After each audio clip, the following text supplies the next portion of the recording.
This is Mi Jong. She is an introvert. Today, Mi Jong is being pressed by her friends to join a club for some reason.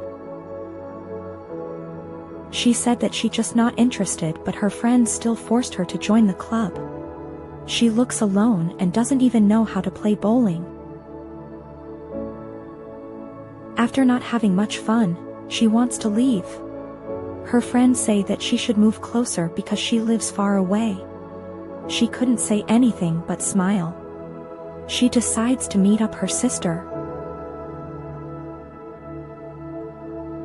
This is Ji Jong. She is the oldest of 3 siblings. She has a fiery temper. Her life is full with complaints, and she wants to find love. She talks bad about the guy she just dated. She said, "Being divorced? I don't care. It's no big deal these days, I might be okay if he's been married twice.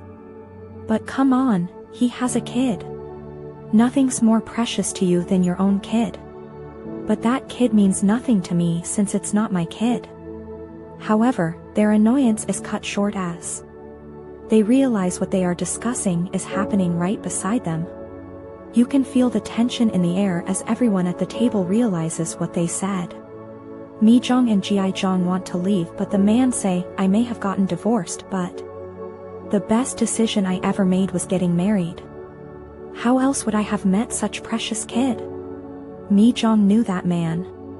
She knew from work. Ji Jong feels very guilty towards the family. Meanwhile, this is Chang Hee. He is the middle in the family. He wants to escape from Sanpo, but he lacks a dream and lives his life meaninglessly.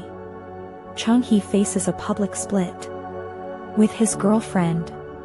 It's almost heartbreaking to see how ridiculous their reasoning is.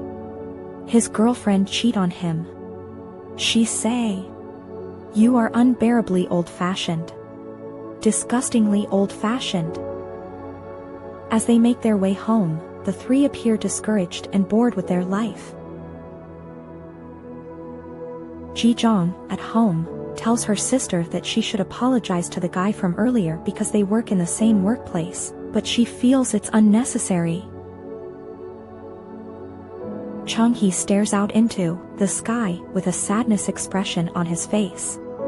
At the weekend, everything remains the same. Mi Jong and Chang Hee help their parents in the fields and Ji Jong goes to the hairdresser. This Mr. Gu. He is a mysterious man who suddenly appears in the village of Sanpo. Life is pretty monotonous and no one seems happy with their situation. Their parents like Mr. Gu. They always give him food and always make sure that Mr. Gu is always full. Since Mi Jong's mother told her to, Mi Jong always sends food to Mr. Gu's house.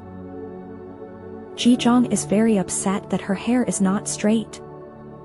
That evening, Chang Hee, Mi Jong and his friend talk about life in Sanpo and how it is far from everything. How his girlfriend left him because of where he lives and how different he lives would have been if they had lived in Seoul. On the morning of the weekday, Ji Jong is upset that her hair is not straight, while Mi Jong rushes to catch the train. Mr. Gu was hired by Yong Jae-ho to help him manage the sink business. When Mi Jong returns to work the following week, she is again questioned by the manager of the company HR about why she has not joined a social club. She looks so stressed. Why cannot they just leave her alone? Is it a sin not to join the club? It is sad to see her cancel all plans because she lives too far away from everything and everyone. This seems to affect her relationship with her colleagues and somewhere also her work. No idea what's going on with her boss, but he did not like her. Mi Jong goes to a coffee shop and tries to fix something while crying.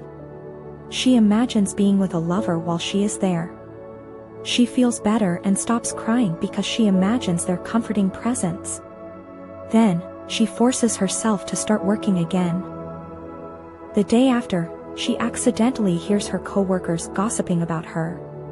She's cute, one person says, and the male co-worker agrees, but overall, she's quite plain. Chung-hee is unhappy and eating free, old food from the convenience store where he works. He is talking to his coworker about how the company is going to close their store, and he will lose his job. Mi-jong is getting anxious because she hasn't been able to make her loan payments on time and the bank keeps calling her. She is trying to reach the person she lent money to, but they are not reading her message. During a dinner, Ji-jong decides to go out with someone without considering who they are, and she asks her sister for assistance. Mi-jong is really worried, because the bank will send a letter to her parents' house telling them that she hasn't been paying back her loan on time. While she was waiting for the bus, she suddenly had a brilliant idea and quickly ran back to her house, cutting through the fields, and went straight to Mr.Gu. She wants him to take the letter for her so her parents don't find out about it. He doesn't say yes or agree with that.